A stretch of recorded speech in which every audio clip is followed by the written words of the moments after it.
Good morning students. कल हम पढ़ रहे थे मेंडेलियन डिसऑर्डर्स और उसमें हमने एक डिजीज़ पढ़ा था जिसका नाम था sickle cell anaemia. Sickle cell anaemia autosomal recessive disorder है, ये मैंने बताया था। ऑटोसोमल है इसीलिए इसको सेक्स क्रोमोसोम से नहीं, इसको जो डिजीज़ है उससे इंडिकेट कर सकते हैं। जैसे ये हीमोग्लोबिन से रिलेटेड है तो HbA और HbS से इंडिकेट करेंगे। कल भी मैंने बताया था कि HbS और HbA ये हेटेरोजाइगस कंडीशन है। HbS ये डिजीज वाली कंडीशन है और HbA ये क्या है, ये नॉर्मल जीनोटाइप है। अब मैं ये बात यहाँ पर इसलिए रिपीट कर रहा हूँ क्योंकि फिगर 5.15 देखो, यहाँ पर इन्होंने दिया नॉर्मल HbA जीन नॉर्मली कैसा होगा, GAG-CTC। DNA हमेशा डबल स्ट्रैंड होता है, ठीक है। तो एक स्ट्रैंड ये रहा, एक स्ट्रैंड ये रहा। एक स्ट्रैंड में न्यूक्लियोटाइड की जो सीक्वेंस है वो GAG है और उसके सामने जो न्यूक्लियोटाइड होंगे उनकी सीक्वेंस CTC होगी, क्योंकि G के सामने C आता है और A के सामने T आता है। अब इससे जो mRNA बनेगा वो कैसा होगा, mRNA जो होता है वो इस वाले स्ट्रैंड का कॉम्प्लीमेंट्री होगा। इस वाले स्ट्रैंड का कॉम्प्लीमेंट्री क्या होगा, C के सामने आएगा G, A के सामने आएगा T के सामने आएगा A और E के सामने आएगा G। तो ये है GAG। देखो हर एक जो ये सीक्वेंस होती है, इस ये तीन की सीक्वेंस, तीन न्यूक्लियोटाइड की सीक्वेंस, इसको कहते हैं कोडॉन या फिर ट्रिपलेट कोड। तो ये जो तीन न्यूक्लियोटाइड की सीक्वेंस है इसे कोडॉन या ट्रिपलेट कोड कहा जाता है। उसका कारण ये है कि हर एक ऐसी सीक्वेंस एक एमिनो एसिड को कोड करती है। और जैसा कि यहाँ पर दिख रहा है कि GAG कोड क्या कर रहा है, छठी पोजीशन वाले ग्लूटामिक एसिड,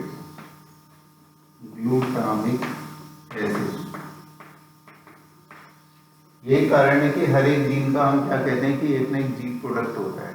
तो इस जीन का यानी कि इस सीक्वेंस का जीन प्रोडक्ट ग्लूटामिक एसिड है, ठीक है। यानी कि हर एक DNA सीक्वेंस या फिर हर एक जीन का फंक्शन क्या है, एमिनो एसिड्स के कॉम्बिनेशन यानी कि प्रोटीन्स को बनाना। अब ये चीज़ें मॉलिक्यूलर बायोलॉजी में बतानी थी, लेकिन यहाँ पे इनका जिक्र आ गया इसलिए आज मैं इसको अलग से बता रहा हूँ। अब देखो दूसरे वाले केस में, सिकल सेल एनीमिया के केस में जो डबल स्ट्रैंडेड सीक्वेंस है वो क्या है, वो है GTG।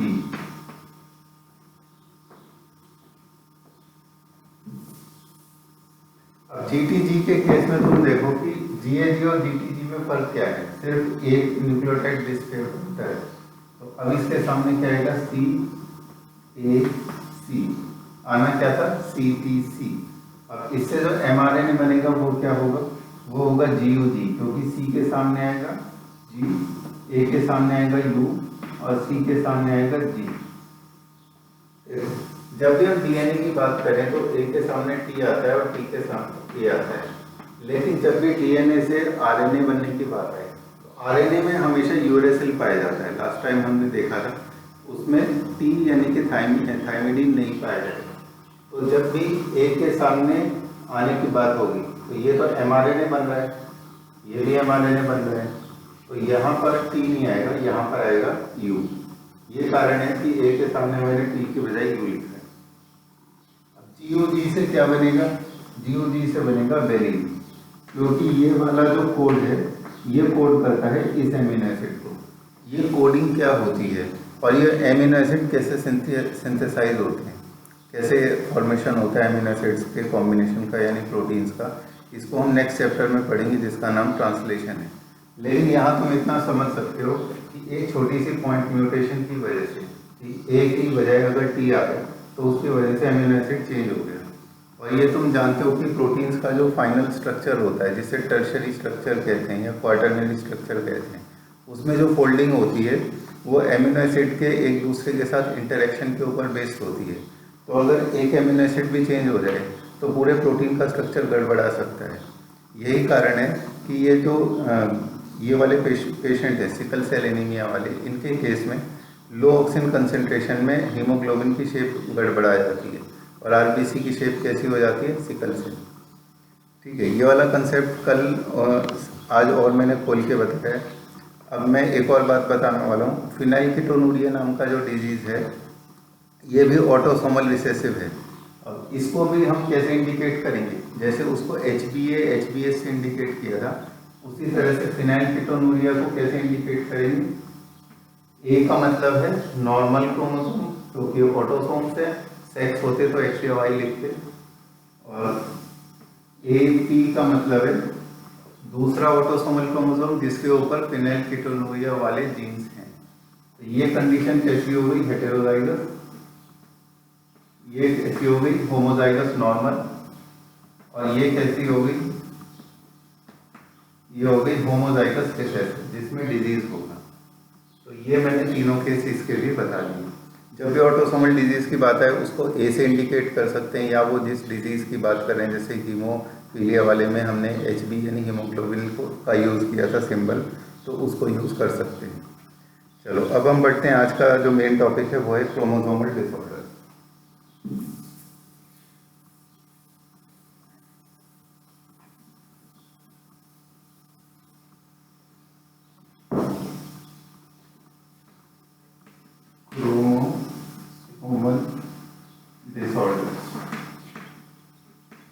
जैसा कि तुमने देखा कि जो जेनेटिक डिसऑर्डर्स यानी मेंडेलियन डिसऑर्डर्स होते हैं उसमें जीन्स के लेवल पर या तो डिलीशन होता है, जैसे कि अभी तुमने सिंगल बेस पेयर का देखा, या फिर डुप्लीकेशन, डिलीशन, डुप्लीकेशन, इंसर्शन, ये इनमें से कोई भी कारण हो सकता है। लेकिन अगर क्रोमोसोम के लेवल पर चेंज आता है, यानी कि क्रोमोसोम कम हो जाए या क्रोमोसोम ज़्यादा हो जाए, तो उस कंडीशन में ये डिसऑर्डर्स पैदा होते हैं। क्रोमोसोम्स के हमारी बॉडी में सेट्स के रूप में पाए जाते हैं। जैसे ह्यूमन बीइंग्स में हम कहते हैं कि हमारे अंदर 23 पेयर्स ऑफ क्रोमोसोम्स हैं। इसका मतलब क्या है, 2 सेट हैं हमारे पास, और टोटल संख्या कितनी है, 23। तो टोटल क्रोमोसोम हो गए 46। इसका मतलब हर पोजीशन पे क्या है, 2 क्रोमोसोम है। फर्स्ट पोजीशन पे 2 क्रोमोसोम, सेकंड पे 2, थर्ड पे 2, और 23वीं पोजीशन तक 2-2 क्रोमोसोम्स हैं। ये पोजीशंस कैसे पता लगती है, जब हम क्रोमोसोम्स, जिस समय क्रोमोसोम डिवाइड हो रहे होते हैं सेल डिवीजन के समय, और वो इक्वेटर पे आते हैं मेटाफेज में, तो इस तरह के कितने क्रोमोसोम्स आते हैं, 23 पेयर्स। ठीक है, ये बात वहाँ से। अब देखो फर्स्ट पोजीशन पे सपोज करो 2 क्रोमोसोम, और ये ऑटोसोम्स हैं तो इनको एक करके लिख देते हैं, और ये है 23rd पोजीशन, यहाँ पर हैं 2 क्रोमोसोम। अगर क्रोमोसोम 2 हैं तो कोई प्रॉब्लम नहीं है, लेकिन अगर 2 से कम यानी कि 1 ही हो या 3 हो या 3 से भी ज़्यादा हो तो वो एक एबनॉर्मेलिटी है। उसका कारण होता है non disjunction of chromosome. Non disjunction of chromosome. अगर एग्जाम में क्वेश्चन आता है कि क्रोमोसोमल डिसऑर्डर क्यों होते हैं, तो तुम लिखोगे नॉन डिसजंक्शन ऑफ क्रोमोसोम की वजह से होते हैं। नॉन डिसजंक्शन ऑफ क्रोमोसोम का मतलब है अनइक्वल डिस्ट्रीब्यूशन ऑफ क्रोमोसोम्स। अगर सेल डिवीजन के समय 4 क्रोमोसोम्स इक्वेटर पर हैं तो होना ये चाहिए कि एक पोल की तरफ 2 चले जाएंगे, एक की तरफ 2 चले जाएंगे। लेकिन अगर ऐसा ना हो, एक पोल पे चले जाएं 3 और एक पे चले जाएं 1, इसको नॉन डिसजंक्शन ऑफ क्रोमोसोम या अनइक्वल डिस्ट्रीब्यूशन ऑफ क्रोमोसोम कहा जाता है। इस कंडीशन में क्या देख रहे हो कि एक साइड तो एक ही क्रोमोसोम है, एक साइड 3 चले गए। जो 3 जाने वाली कंडीशन है इसको कहते हैं ट्राइसोमी, यानी कि एक पोजीशन पर 3 क्रोमोसोम्स का होना, उसे ट्राइसोमी कहते हैं। और एक क्रोमोसोम का होना इसे कहते हैं मोनोसोमी। हाँ, इसको कहते हैं मोनोसोमी।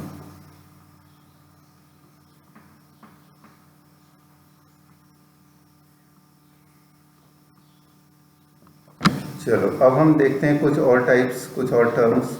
सबसे पहले पैराग्राफ में देखो, the chromosomal disorders of the other hand are caused due to absence or excess of abnormal rearrangement of one or more chromosomes, failure of segregation of chromatids during cell division results in gain or loss of a chromosome. तो ये जो failure of segregation book में लिखा है असल में non disjunction of chromosomes ही है। It is called aneuploidy. Aneuploidy का मतलब क्या होता है, जैसे हम कहें किसी व्यक्ति में नॉर्मली 23 पेयर्स क्रोमोसोम्स पाए जाते हैं।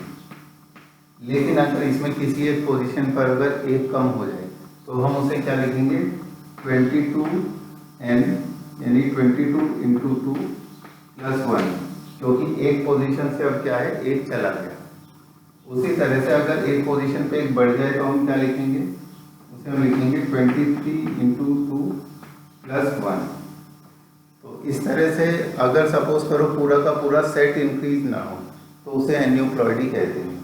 क्योंकि अगर इसमें 2 इंक्रीज होते सपोज करो तब तो हम इसे क्या लिख देते 24 इंटू 2, है ना। और उसी तरह से अगर इसमें कम होने वाली बात है 23 इंटू 2 माइनस 1, अगर एक अकेला क्रोमोसोम कम हो रहा है तो इस तरह से लिख देते हैं। और अगर इसमें से 2 माइनस हो रहे हैं तो सीधे यहीं पे माइनस कर देते हैं, हम यहाँ लिख लेते हैं 22 इंटू 2, ठीक है। क्योंकि अगर वो पेयर्स में माइनस हो रहे हैं या पेयर्स में ऐड हो रहे हैं तो उनको यहाँ से माइनस या प्लस किया जा सकता है, ठीक है। अगर कंप्लीट 2 या 2 के मल्टीपल्स में ऐड या डिलीट होते हैं तो उसे पॉलीप्लॉइडी कहते हैं। अगर वो मल्टीपल्स में ऐड या डिलीट नहीं होते हैं तो उसे एन्यूप्लॉइडी कहते हैं। तो एन्यूप्लॉइडी का मतलब है 2 या 2 के मल्टीपल्स में ऐड या डिलीट ना होना, और पॉलीप्लॉइडी का मतलब है 2 या 2 के मल्टीपल्स में ऐड या डिलीट होना। पॉलीप्लॉइडी का मतलब है कि पूरे के पूरे क्रोमोसोम के सेट्स का मल्टीप्लाई होना। जैसे हम कह रहे हैं कि ह्यूमन बींग में 2 सेट हैं क्रोमोसोम के, तो 2 की बजाय अगर 3 हो जाए, 4 हो जाए, 5 हो जाए, इसे पॉलीप्लॉइडी कहते हैं। लेकिन अगर 2n सेट में सिर्फ एक क्रोमोसोम बढ़ जाए, है ना, या 2 क्रोमोसोम ही बढ़ जाए तो उसको हम क्या कहेंगे, उसे एन्यूप्लॉइडी कहेंगे। पूरे के पूरे सेट्स का इंक्रीज होना पॉलीप्लॉइडी, और एक का दुक्का का ऐड होना या डिलीट होना उसको कहते हैं एन्यूप्लॉइडी। ये है इन टर्म्स का डिफरेंस। इसके बाद देखो इन्होंने एक डिजीज का नाम दिया जिसका नाम है down syndrome. Down syndrome results in gain of extra copy of chromosome 21। तो 21वीं पोजीशन का जो क्रोमोसोम है ह्यूमन बींग्स में, उसमें अगर एक्स्ट्रा क्रोमोसोम आ जाए तो उसको क्या कहते हैं, उसको हम कहेंगे ट्राइसोम, क्योंकि 3 हो गए 21वीं पोजीशन पे, तो उसको डाउन सिंड्रोम कहते हैं। तो सबसे पहला जो डिजीज है उसका नाम है डाउन सिंड्रोम।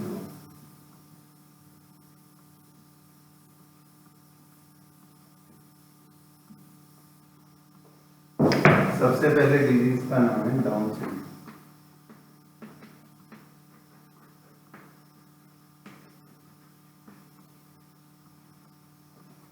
देखो डाउन सिंड्रोम का क्या लिखा है, 21वीं की ट्राइसोमी है। तो सबसे पहला पॉइंट है ट्राइसोमी ऑफ 21st क्रोमोसोम, ये इसकी पहली विशेषता है। टर्नर सिंड्रोम पहले इसी का देख लेते हैं, डाउन का।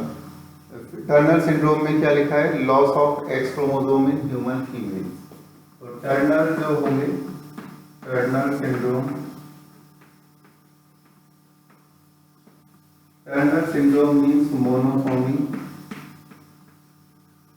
Of 23rd। फीमेल्स में नॉर्मल कॉम्बिनेशन क्रोमोसोम्स का एक्सेस होता है 23वीं पोजीशन पे, लेकिन सपोज करो अगर यहाँ से एक चला जाए और यहाँ पर खाली स्पेस रह जाए, इसको हम लिख लेते हैं XO, और इसको नाम दिया जाता है टर्नर सिंड्रोम। इसके क्या फीचर्स होते हैं ये हम अभी नेक्स्ट पेज पर पढ़ेंगे। देखो इन्होंने क्या लिखा है, failure of cytokinesis after telophase stage of cell division results in an increase in a whole set of chromosome in an organism and the phenomena is known as polyploidy. Polyploidy कैसे होता है वो हमने देख ही लिया है। लगातार सेल डिवीजन यानी कि कैरियोकाइनेसिस, न्यूक्लियस का डिवीजन यानी कैरियोकाइनेसिस होता जाए। साइटोकाइनेसिस यानी कि साइटोप्लाज्म का डिवीजन ना हो, तो एक क्या होगा, एक ही सेल के अंदर बहुत सारे क्रोमोसोम के सेट्स बन जाएंगे, उसे पॉलीप्लॉइडी कहते हैं। This condition is often seen in plants. इसका एग्जांपल है बीट। बीट में 6 सेट्स होते हैं क्रोमोसोम्स के, इसलिए उसको 6n लिखते हैं। अब बात आती है यहाँ पर नेक्स्ट पैराग्राफ में, total number of chromosomes in a normal human cell is this, out of these 22 are autosomes and 1 is sex chromosome.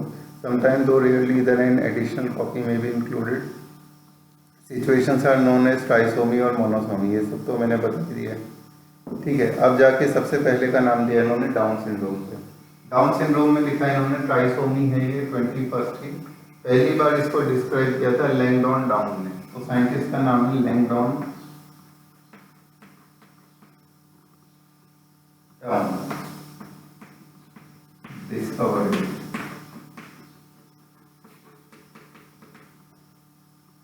इसके बाद देखो फीचर, इसकी जो फीचर्स हैं वो एग्जाम में आती हैं, बहुत इंपॉर्टेंट है। हर एक डिजीज का ये पता होना चाहिए कि उसका जो पेशेंट है उसमें कौन कौन से सिम्टम देखने को मिलेंगे। जैसे इसका है short stature with small round head, short stature यानी कि हाइट छोटी है, with small round head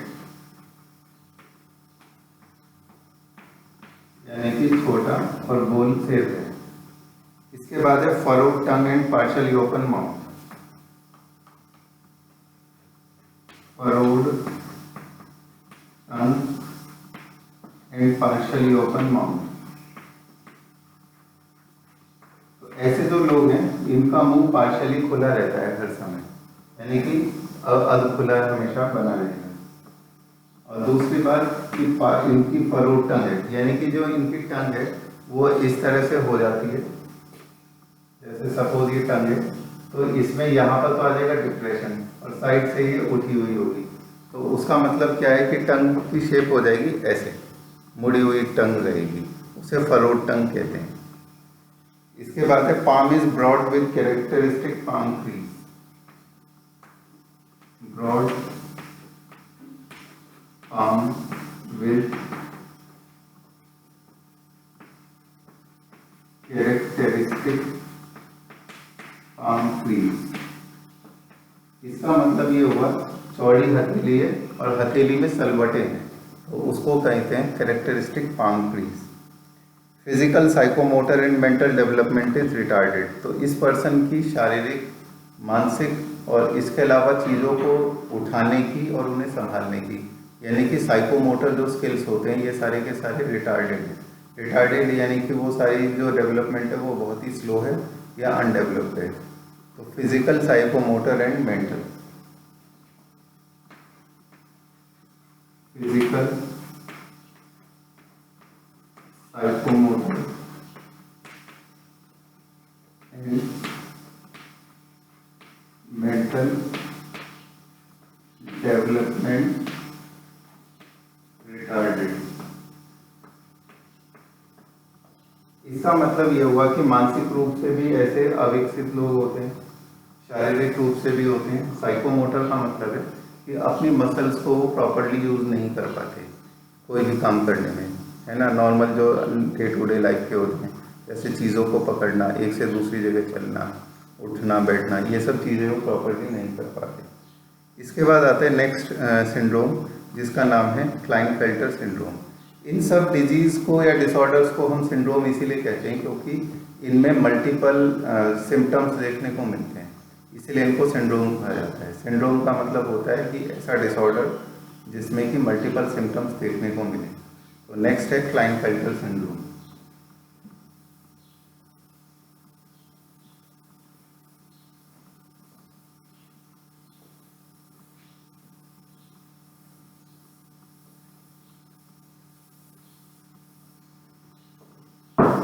Klinefelter syndrome जो है ये भी एक ट्राइसोमी है।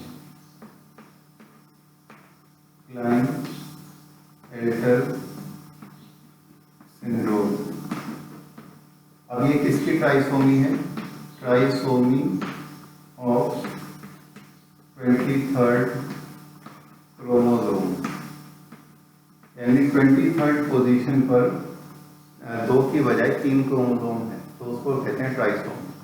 क्लाइनफेल्टर के केस में जो फीमेल जो मेल होता है उसमें कॉम्बिनेशन होता है XXY।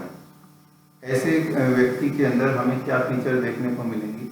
इसके अंदर सेक्सुअल जो फीचर्स होंगी वो सब की सब अनडेवलप्ड ही रह जाएंगी। जैसे कि उन्होंने क्या दिया है, such an individual has overall masculine development, यानी कि ओवरऑल तो वो हमें एक मेल दिखेगा, ओवरऑल मैस्कुलिन, यानी कि बाहर से वो कैसा दिखेगा, मेल। लेकिन इसके अलावा उसमें फेमिनिन डेवलपमेंट देखने को मिलेगी, जैसे ब्रेस्ट का डेवलपमेंट, ब्रेस्ट डेवलपमेंट। और इस फीचर को क्या नाम दिया इन्होंने, गायनेकोमेस्टिया। गायनेकोमेस्टिया का मतलब है कि एक मेल लाइक पर्सन के अंदर अगर फीमेल लाइक फीचर्स डेवलप हो जाए तो उसे गायनेकोमेस्टिया कहते हैं। गायनेकोमेस्टिया।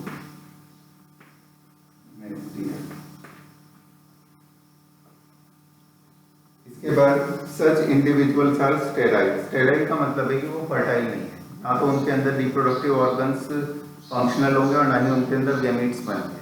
गैमीट्स नहीं बनेंगे इसका मतलब वो स्टेराइल होंगे। तो दे आर नॉन फर्टाइल,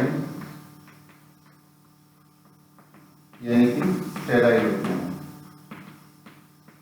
इसका मतलब वो प्रजनन नहीं कर सकते। क्लाइनफेल्टर सिंड्रोम के बाद नेक्स्ट आता है, और तुम ये देखो कि ये वाली जो फीचर है XXY, यानी कि 3 क्रोमोसोम 23वीं पोजीशन पे, वो तभी आ सकता है जब नॉन डिस्टिंक्शन ऑफ क्रोमोसोम हो, यानी कि क्रोमोसोम अनइक्वली डिवाइड हुए हो, कि एक सेल में 3 आ गए, है ना, और एक में आ गए एक ही, इस वजह से ऐसा होता है। अब आता है Turner syndrome.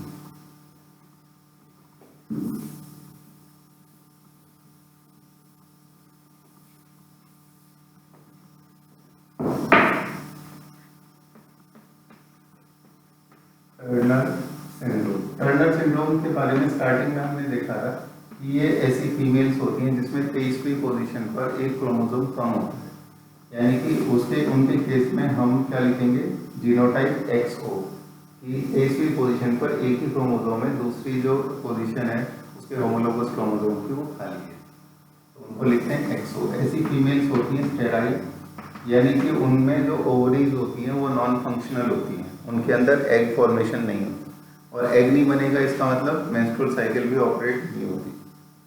Such a disorder is called due to absence of one of the X chromosome. Such females are sterile as ovaries are rudimentary. Rudimentary का मतलब होता है non functional, non functional ovary, ना तो इनके अंदर एग्स बनेंगे, है ना, हर मेंस्ट्रुअल साइकिल में, ना ही इनके अंदर सेक्स हार्मोन्स रिलीज होंगे।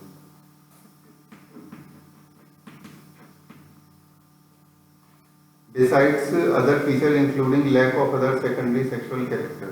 सेकेंडरी सेक्सुअल कैरेक्टर जो इनमें लैकिंग होंगे वो कौन से होंगे, ब्रेस्ट डेवलपमेंट नहीं होगा,